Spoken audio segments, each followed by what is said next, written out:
Shabiki anaamini kweli ile ni pene, sijui nitaenda kuangalia tena, labda nitakuwa niko kuandika barua yoyote kwa hichi ambacho umefanywa siku ya leo.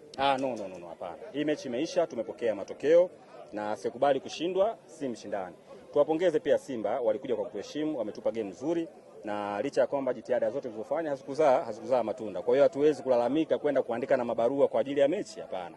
Hili limeshatokea, mpinzani amepata matokeo ya ushindi, tunampongeza. Kwa maana hiyo hauamini kama kuna sehemu yote mpinzani wenu aliwazidi hii leo kimchezo?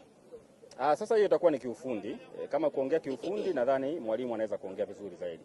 Lakini kwa wastani wa kawaida tu, kuna makosa mengine na ni lazima pia tujilaumu wenyewe. Zipo nafasi ambazo tukuzitumia vizuri, lakini pia namna ambavyo tulikuwa tukicheza, unaona kabisa hatukuwa tunatengeneza pressure kubwa ndani ya dimba la mpinzani. Kwa sasa hayo siwezi kuongea kiundani kwa sababu mimi sio mtaalamu wa kiufundi. Lakini kimsingi kwa ujumla pia tuwapongeze wachezaji wetu. Kucheza mechi kubwa kama hii yenye tension kubwa, mechi ambayo imezungumzwa sana mitandaoni, imetengeneza pressure kubwa. Ukaona wachezaji wameweza kuhimili na mechi ikawa 50-50, unawapongeza kwa kazi walifanya na naamini yale ya kiufundi anaenda kurekebishwa kwenye uwanja wa mazoezi. Semaji, tukiangalia head to head michezo mitano mmepoteza mbele ya mpinzani huyu. Mchezo mmoja mmetoa sare. Ni dhahiri nikisema kwamba Simba ni kipimo kigumu kwenu nyinyi? Mimi nilikuwa nawaambia kila siku na nyie hamtaki kuniamini. Simba wakicheza na Singida huwa wanakuja wanatukamia. Wao wanasema mnawakamia. Sasa leo nani kapata red card? Hivi unajua maana ya red card?